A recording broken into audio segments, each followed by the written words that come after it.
Hey, Ryan, how's it going? Things are going well. Good. You're always so even keel. You're a It's trooper. actually been a long day of work, but yes. Oh, they've just worn you down. That's why you're on the even keel. I said, oh, okay, I got it. Susan, how are you? Fine, thanks. Good. And Kevin? Getting better. Getting better. Good. A little bit every day.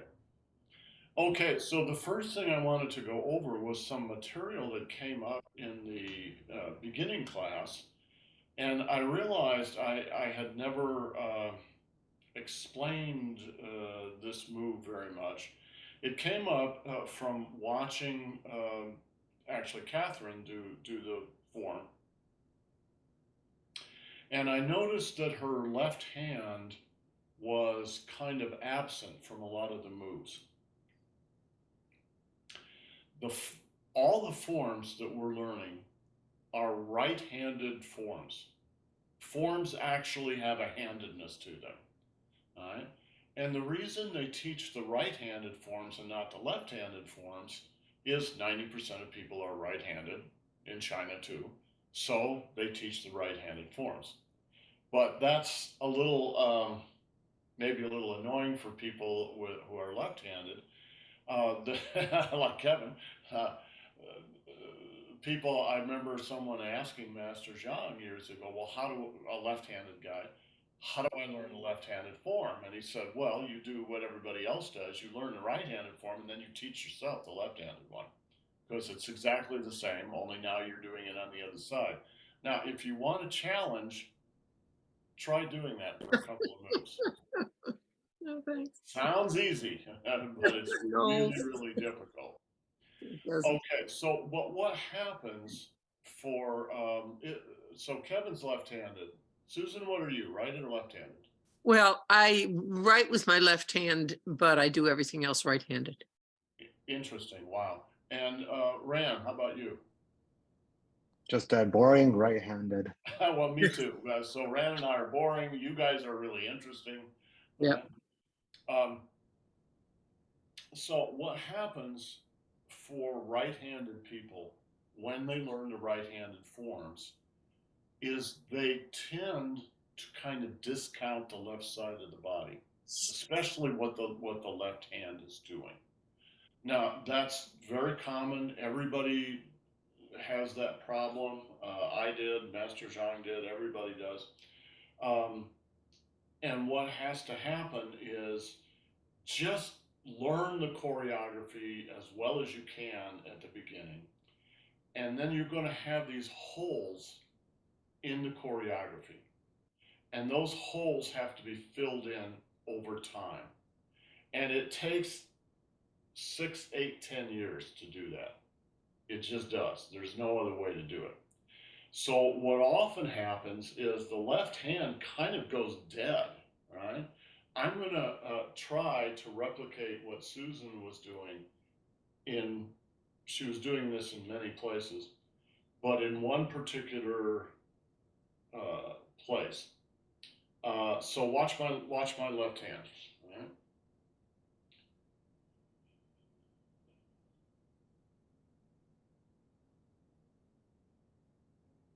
All right, that's not correct. What it should be is this.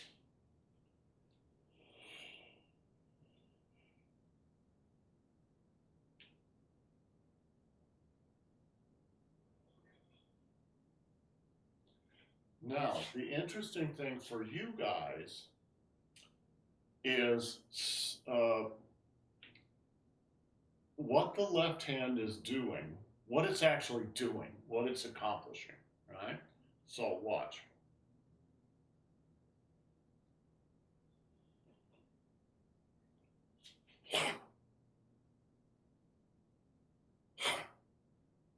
That's what you're actually doing. The first part, after you do the chin up, why is the left hand up? It's up because this is an elbow strike you're reinforcing that elbow strike.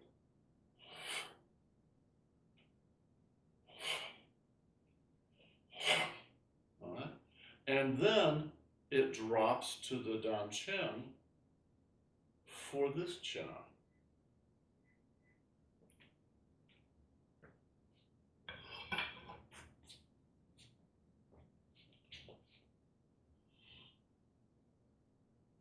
Right? Now, when we do it, most of the time, you don't put so much emphasis. I mean, I just put a lot of emphasis on that so that you would see it. But normally, when you just do the form, it's much more gentle.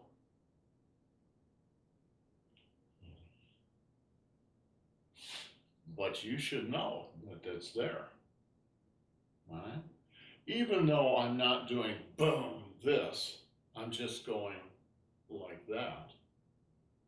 I know, and I'm structuring my body and my energy, so I could do it if I wanted to.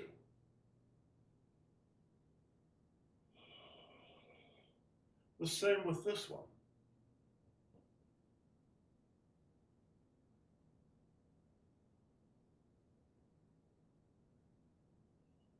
Why are you doing it that way?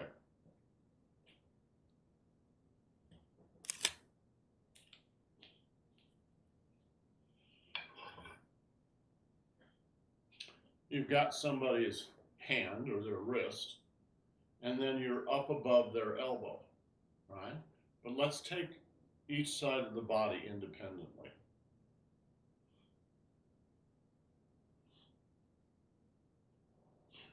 All right? You're not using your arm to twist his arm. You're using your Dan Chen and your Dai Mai and your weight shift, waist turn. All right? What's going on with the other? Well, this puts a twist up in their arm. And then the other hand goes counter to that.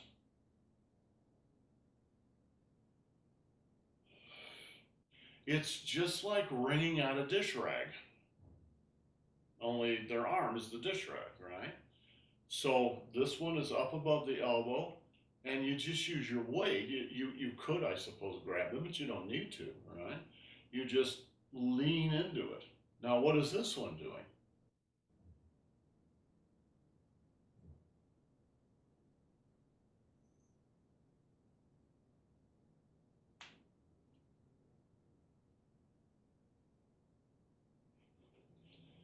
So this is a really good little lesson in the difference between your physical body and your energy body.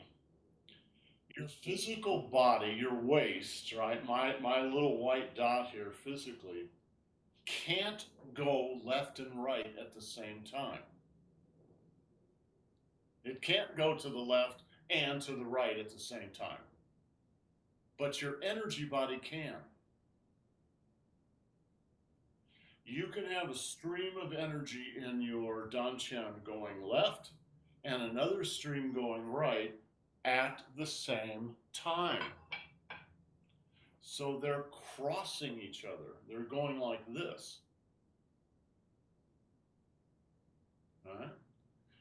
I think I've mentioned this before that I'll have to see if I can find it. You can do two hula hoops at the same time going in different directions. It's very similar to that, right?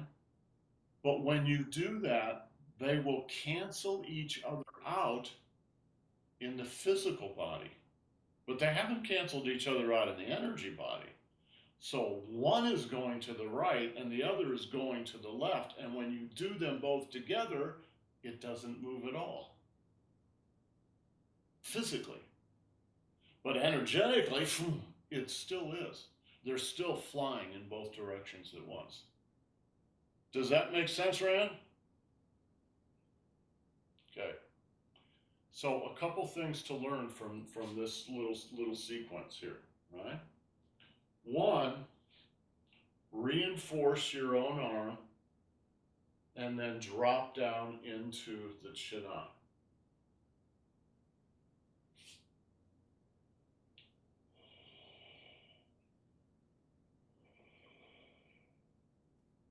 So is that the famous nipples to navel move? Yes, I was going to mention that. Master Zhang learned a little English, right? And one of the pieces of English that he learned was nipple to navel. Now, the truth was, he couldn't really hear very well the difference between nipple and navel. It was hard for him to hear that. So he would sort of nipple to navel, you know, it was sort of pidgin English, right? And then he would go nipple to navel, and then he would stop and he would go ankle, uncle, angle. Ankle, uncle, angle, right? he had a lot of trouble hearing the difference between those, so he would practice those all the time, right? So he'd go, you know, nipple to navel, ankle, uncle, ankle, ankle, uncle, ankle. He'd do his little practice. All right, does this make sense? Kevin, make sense? Good. Yes. All right, well, I don't know whether we lost Susan or she lost her. There she is. I figured she lost her connection. Yeah. Sorry, I got unhooked there somehow. Yeah. Well, just to repeat what I said very, very quickly, right? When you're doing this chinna, it's really a very revealing move. It's a simple move. One hand, or on the left side, the dantian is turning to the right, and on the other side is turning to the left, right? But when you do them both together, it doesn't move at all, right? They cancel each other out at the physical level. But energetically, now there are still two streams going in opposite directions. Boom. And then we went into Master Zhang saying nipple to navel and ankle, uncle, angle. Poor That guy. was one of his English lessons. He Right. couldn't, he had a lot of trouble differentiating those. Ankle, uncle, angle. Okay. So I just thought that was kind of a little interesting thing. I thought it was interesting because I had never, you know, when you're trying to learn to be a really good teacher of something as complex as Huinyan or Chen style Tai Chi, um, one of the it's actually a process very much like learning the form itself. You're not going to get everything the first time through. You're hardly going to get it at all, but you got to grab something to work with, and then slowly over the years go by. Every time you go through the form, you learn a little more, you learn a little more, you learn a little more. I don't think it ever ends. I think you just keep learning all the time. The same thing happens when you're teaching. So I don't think I ever mentioned to you guys, right, that this hand is reinforcing this hand. Boom. I don't know why, it just didn't come up into my mind to mention that. So I was talking about this one, and then an elbow strike, and then this one without really mentioning, why is your left hand up so high? Why do you bring it up to essentially up to your breast? Well, because you're reinforcing, but I didn't point it out before. So it just came up in the last class because somebody was not doing that at all. Oh, you got to bring it up. You got to reinforce your elbow. Oh, yeah. Okay, good. It's important to mention those little details. But as you know, there are so many little details that it's very easy to drop them. Okay, any questions on any of that? All right, let's go on now. We're working on dodge through back. And my own feeling is not only are you guys not getting it, I'm not teaching it very well. The same kind of thing. So I'm trying to think about how I can break this down in a way that makes sense for you, but also works for this athletically, et cetera, et cetera. And I'm not sure I've got an answer yet, but I have to break this down. It's the same process I was just talking about, right? So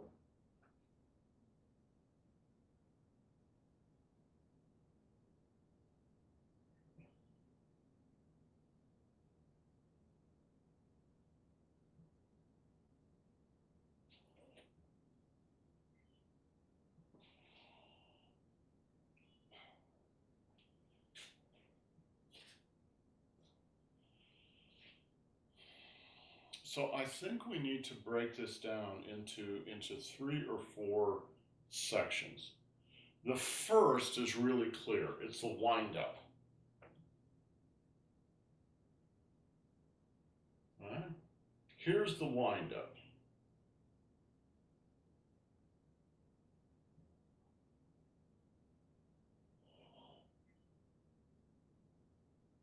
Right? The second part is an elbow strike to this direction.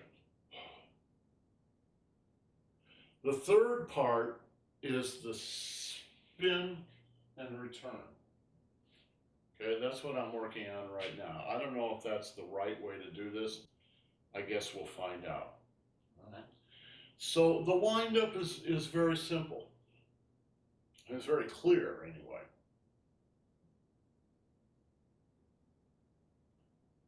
One, two, right? And then the elbow strike is interesting because it's this. It's an unusual move for Tai Chi.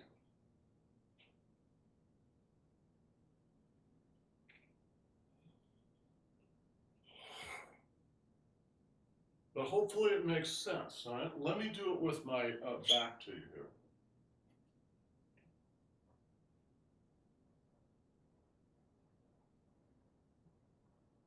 Wind up, hit. Does that make sense? Well, does it make enough sense you can see it and do it? Okay, one more.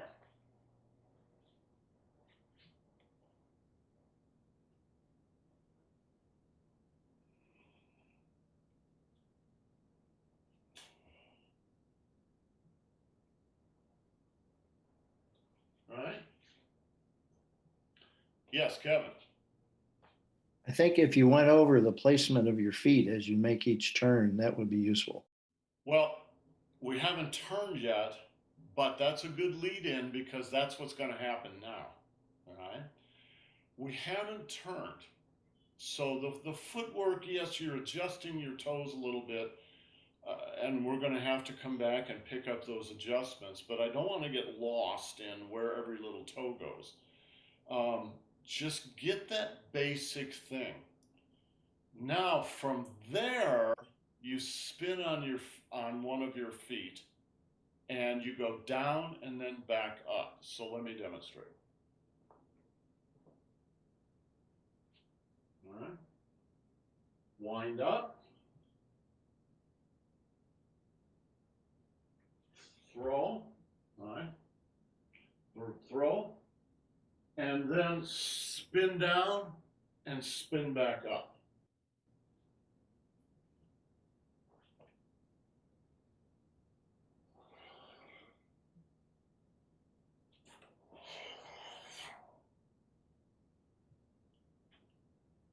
Susan, let me see you try it. Nice and slow.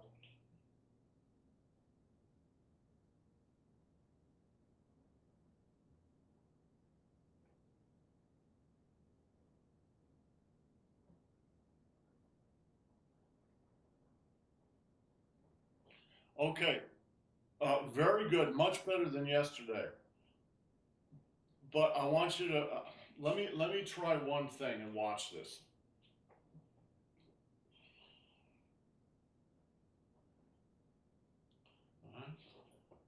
Down and then up again.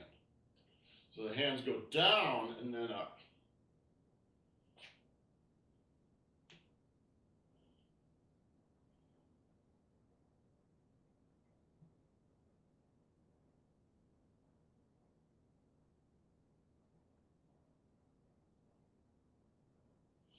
Okay, so this is still not right. I'm not teaching it right, all right? You may not be doing it right, but I'm not teaching it right. So I think what I have to say is you go down with your left elbow and then up with your right elbow. Watch, I'll show you what I mean.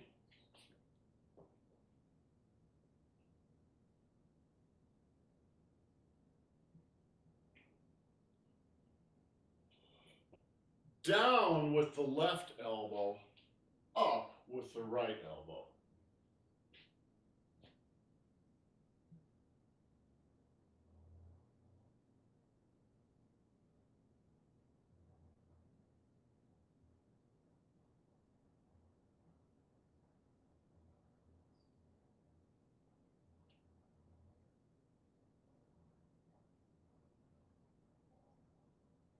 Better. Don't forget, watch. Don't forget this happens at the same time the foot happens. And then it goes down and back up.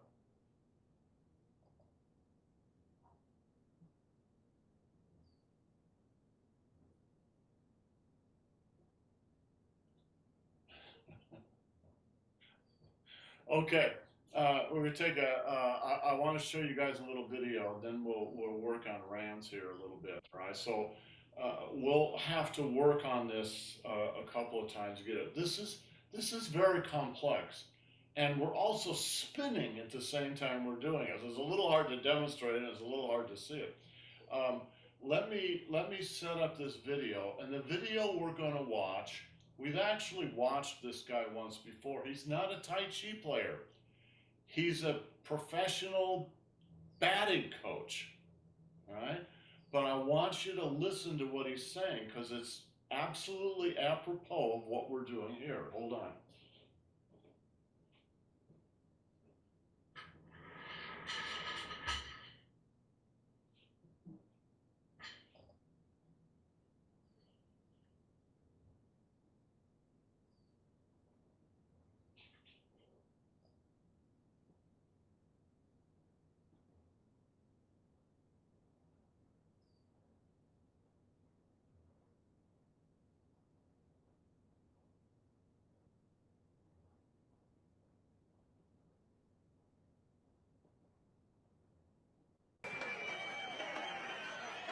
Here's what most people do.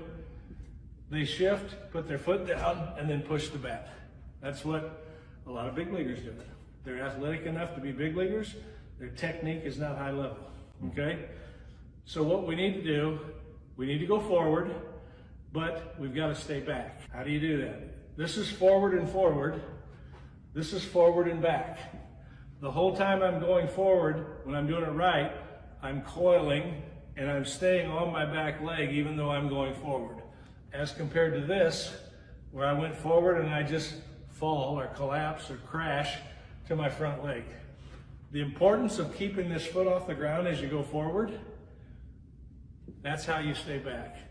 If you keep your foot off the ground, you're gonna stretch your back and you're gonna stay back, and then at launch, everything goes into the ball. Here's what most people do.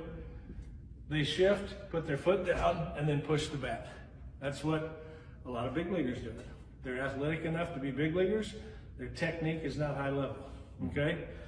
So what we need to do, we need to go forward, but we've got to stay back. How do you do that? This is forward and forward. This is forward and back. The whole time I'm going forward, when I'm doing it right, I'm coiling and I'm staying on my back leg even though I'm going forward. As compared to this, where I went forward and I just fall or collapse or crash to my front leg. The importance of keeping this foot off the ground as you go forward, that's how you stay back. If you keep your foot off the ground, you're going to stretch your back and you're going to stay back, and then at launch, everything goes into the ball.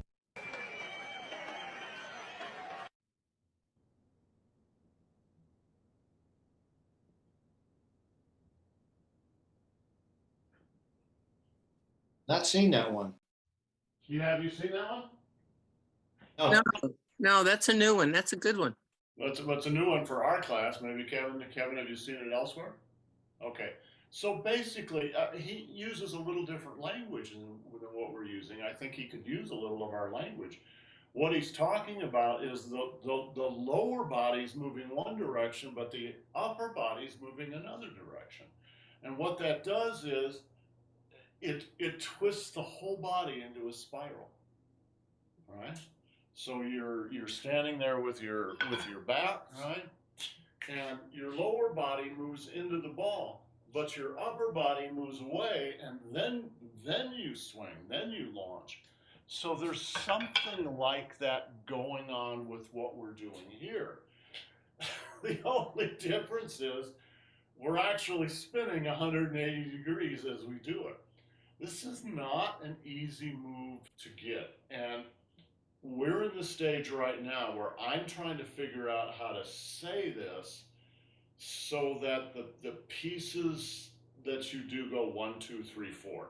And I'm still working on it, sorry. You guys are in the unenviable position of trying to figure that out. But the truth is, when you do it, you just have to do it with your body. It just has to be one movement, but you've got to figure out. Now, what he was saying is absolutely right. The fact that somebody's in Major League Baseball doesn't mean they're a good hitter, that they have good technique. Maybe they have natural power and whatever, so they can still hit the ball pretty decent, but maybe not anywhere close to what they could do if they had decent technique. So it's not just us guys; it's even the big guys that are pros, right? But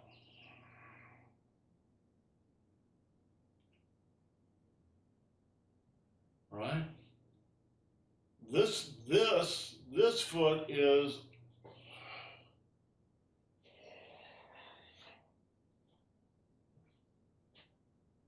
that's still a piece at a time, but. I guess we have to do it that way. 1, 2, 3, 4 until we get all the pieces. And then you practice it until you forget all the pieces. And your body just starts to get what is actually being required, what needs to go on. So let me go through the pieces here again. All right. Piece 1 is the wind up. 1, 2, and you notice I'm winding up on this side so that I can release on this side. All right? So that's the first part. Then comes the actual spin. And I think this is kind of really the problem, both to explain and to do. All right? 1. And now you spin and go down and then back up. By down, I mean you go under your danshin and then over your danshin. So your danshin is spinning. It's a big shoe circle, side to side circle. All right, under, over. So you can think of this as just as a Qigong move. All right, watch. Under, over, under, over, under, over. All right? Palms up, palms down, palms up, palms down.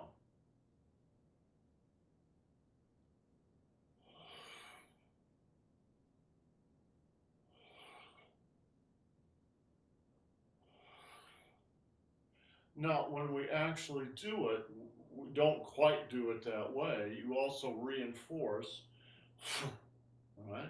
I'm reinforcing one arm with the other. This arm, boom, is doing the strike. But this arm is reinforcing that arm. So just like the move we opened with, only it's a little different position. Under, over. Makes sense, Kevin? Yeah, in real life, when you're reinforcing that hit, are you grabbing your wrist or just laying it on top of your other arm? You're just laying it on top, right? And you're just kind of pushing your own arm. A lot of the benefit from this, it's not so much that your one arm is pushing the other arm, as that the two arms are, this is really the wrong language, but I'm going to say it. The two arms are locked together. That is, the shoulders. You're locking you're locking the shoulders and the arms together. Another way to think of it might be that you're actually hitting them with both elbows. Right? Watch my elbows. That elbow, boom, is striking just like this elbow. And they're working together. What that does is, you can do this with one elbow. You can do it with one arm. Boom. But that mainly activates the right side of the body. You can feel it. If you can get the other side of the body in there, all right, it's a lot more powerful. You can see how the left side of the body is being activated, and it's bringing its energy and its weight into the strike. Boom. Make sense? So let's get the pieces again. I'll do some facing you, and then I'll do some facing away.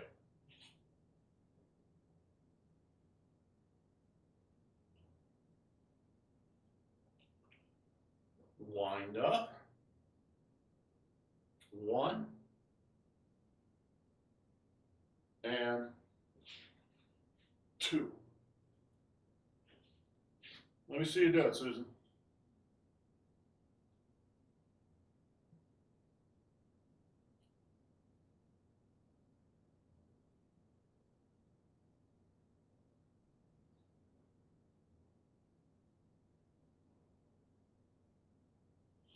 Okay, 2 things. One, I'm going to come up closer to the camera here so my head will get cut off, but I want you to watch my hands.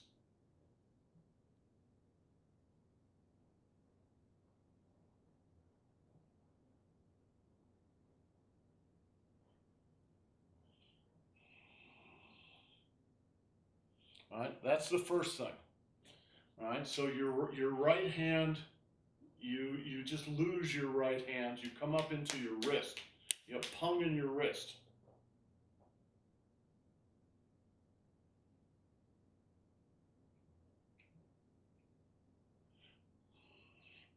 That little twist, look what it does. Look what it does to this.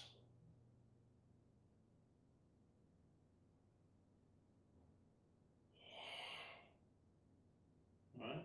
And I'm sort of, grabbing my own, not quite grabbing, but on my own wrist. The second thing, Susan, is the coordination of upper and lower body. Watch.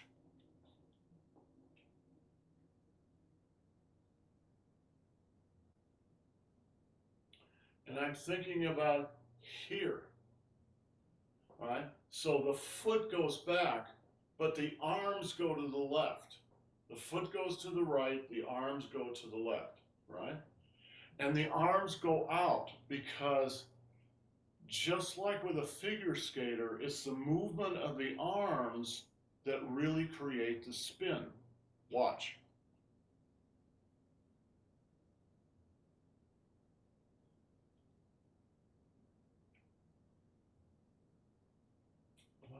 It's the arms going down that cause you to spin around. So the timing of upper and lower body is really important. These don't just stay here, right? They actually come up and out.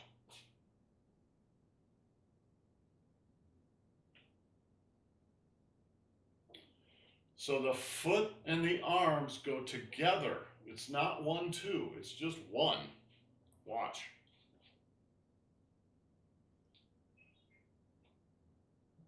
One. Yes. And then 2.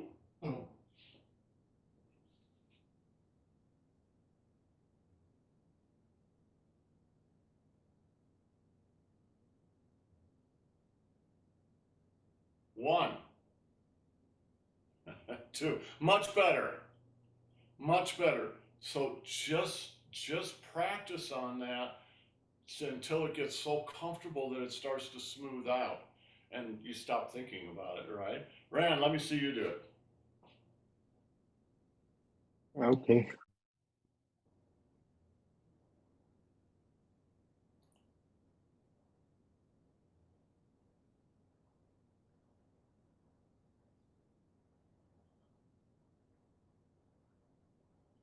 One more, a little more slowly.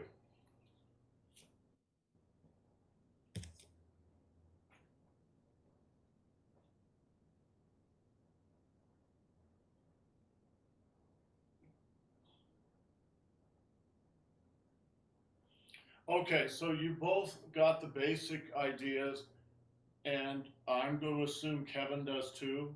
I checked in on his mind, and he did have the right mindset.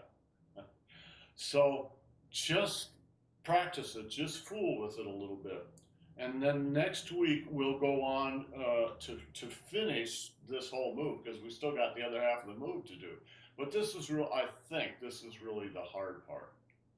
And I'm still not quite sure I've got the language right to describe all this, but we're working on it, right? And we'll Any do- questions? No. Okay. All right, guys, have yourselves a great week. All right. If we don't see you before next Saturday, we'll see you then. Ciao.